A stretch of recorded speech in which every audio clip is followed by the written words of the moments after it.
That was a good day work. We got at the end and just had a little bit of an altercation break out. And I think at some point, and what I told the team afterwards is we have to make choices and decisions that change us, and that we're not willing to move forward as a program without changing, and that we would rather leave people behind than continue to persist in the manner this program has persisted in. We have to be lit on fire to change. And my job and my responsibilities in moments where I see a lack of discipline creep in, not performance-based. This is about emotion and controlling emotion to a team calls and performance. When I see a lack of discipline creep in, that's addressed at the level that we send a message and that there's a clear understanding of what's allowed and what's not. In football, emotions, there are going to be little battles that arise. There are going to be spats that come up.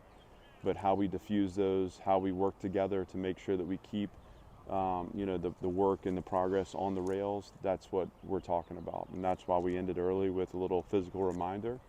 And this is about, ensuring that we're taking a disciplined team into the fall. We don't have a chance to come back to this moment. Once we're in the fall, what's set is set. And we're in formation right now. And so these are the lessons that we want to take the time on. We'll be able to adjust schemes and techniques and stuff like that through the summer and fall camp, but we won't be able to change our identity. And so we're going to take the time now to make sure that identity is crystallized and it reflects Vanderbilt football in every way, shape, and form. So, was there something that built up to that, or was that just you saw enough in that moment? it was just enough in the moment. It wasn't built up. I was very pleased with the day of practice, and I think on the whole, there's obviously always going to be the good and the bad, but I thought we had a competitive day where we were really getting a lot of work done, and I did not want to end it. I wanted it to keep going, but as a team, we talk to each other every day. This isn't something that happens, on Thursday at 10 o'clock. This is a part of an ongoing message about our identity and who we are as a program. And being authentic and true to that, and never being fake. And the behavior that I saw to finish practice, I felt like was fraudulent, and it can't be allowed for. And it's my job to say sometimes the football comes secondary. And there's nothing that says that we have to practice 2 hours a day. There's nothing that says we have to get 15 practices in the spring. I would much rather know that I'm taking a disciplined team into the fall than to feel like we've shortchanged our identity right now. And turn and look the other way, and somehow, we lose the chance to harness our strength and to know what makes us dangerous. Is it fair to say that was out of character for your team, or? Yeah, I think out of character. Yes. Are we capable of those choices and decisions? Yeah. So, we talk about voting for the person we want to be every single day, voting for the team that we want to be every single day. It's choice by choice for us, and no one set out in that moment with malicious intent, but somewhere along the line, the emotion consumed our ability to find wisdom in the space between stimulus and response. And, look, that's a microcosm. That's a small moment that will present itself in a big stage in the fall. And we have to be in those moments. We have to be willing to step away from something to keep the team calls at front and center of our purpose and our mission. And I don't believe that you can make those big choices in those big moments unless you've made the small choices in the small moments. And that to me is the learning through it. And again, that's, we missed the last 15 minutes of practice or so. I'll sacrifice that 15 to send a message about what it means to be together, what it means to be disciplined, what it means to have identity, and to protect that identity every day. Is the conditioning of the O-line up to your standard right now? Yeah, I think they're in pretty good shape. I know they probably lag behind, understanding that they're dragging 300 to 330 pounds. It's just a different exercise for them. But, I think they've done a nice job. And again, I think that group, as much as any since we've been here, has improved and developed. But obviously there's more growth needed there and maturity. And this team still needs my voice. I mean, we have big goals and big aspirations for this fall. We're not ready just to say, hey, this is a player-run program. That's what we're aiming towards. We'll get there, but we won't get there unless I'm willing to step in at times when they need me to step in and put the boundaries up, make sure we have the guardrails up. What are you, hoping to see basically I want to see two sides that are playing in structure, playing together, and putting pressure on each other, and making, I want to see the moments where we have explosive play. I want it to be about high-level execution and winning one-on-one matchups. I don't want it to be about a breakdown in coverage or a breakdown in block scheme. I want it to be about a player that is rising up, and we're finding out about the people we have, not just the plays we run. I've seen that at times to this point. In fact, I've seen that more this camp than any other since I've been here, spring and fall included. But hopefully we see a lot of like high structured plays with a lot of effort, physical, and again, the explosives come because guys are rising up and making a play, winning a one-on-one, and creating some excitement around what we're doing.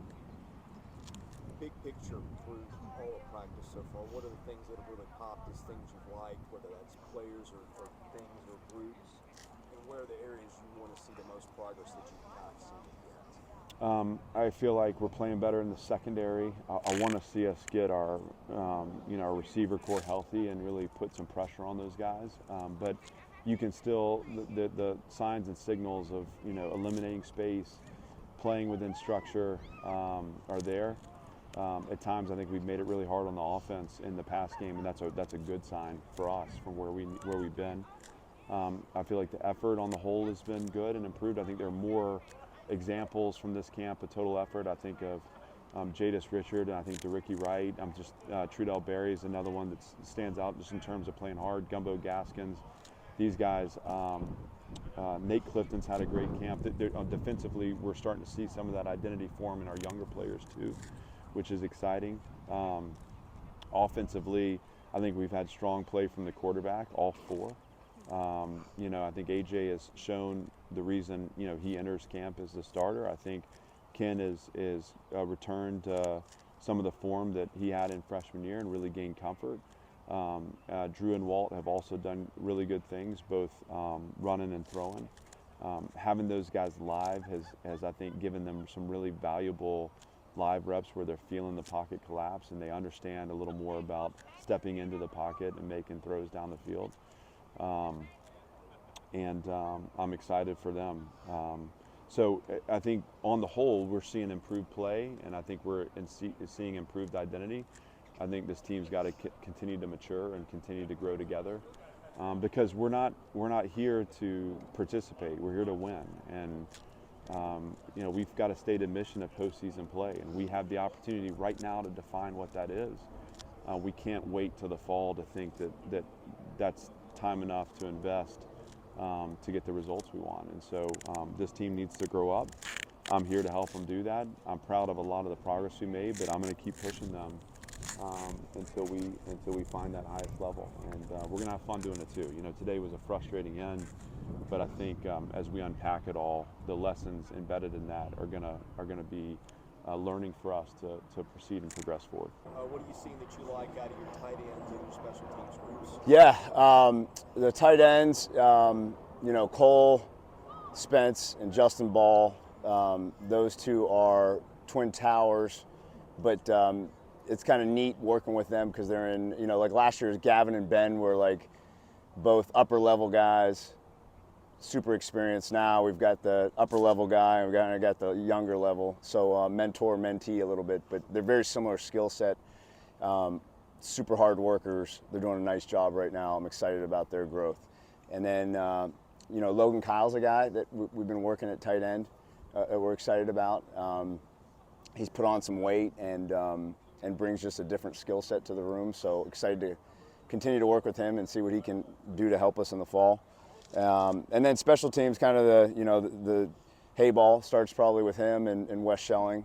So excited about his growth, and I think we're also learning more about what he can do well and how to put him in positions of success.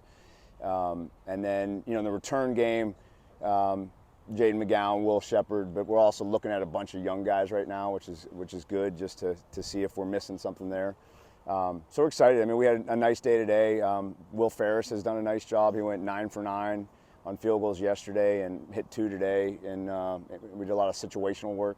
So kind of end of the half, end of the game, and made made both field goals today in those types of situations. So arrow up right now. Very positive about where we're going, but a lot of work to do still. Feels like Cole has been giving the defense a lot of issues. I mean, is he kind of starting to show the player that you guys all thought that he could be? Yeah, he certainly he flashes, and I think it's just a part of being a younger guy. Is the consistency is what we're after right now. And there's there's so many details in the game that he needs to work on that are certainly attainable and easily attainable. I mean, like, what do you do when the quarterback scrambles, and just little things. But in terms of having the playbook down and his effort and his ability, we're super excited about that right now. You guys looking to bring in another tight end probably, I imagine? Yeah, we've got two that were in our previous signing class, so excited about them. I think it's really hard to play as a freshman as a tight end. There's just, other than quarterback, it might be the hardest position on the field to learn, because you got to learn basically all the receiver spots. You got to learn the offensive line play. You're basically an offensive lineman and a receiver, and sometimes in the backfield and doing some things that the running backs do.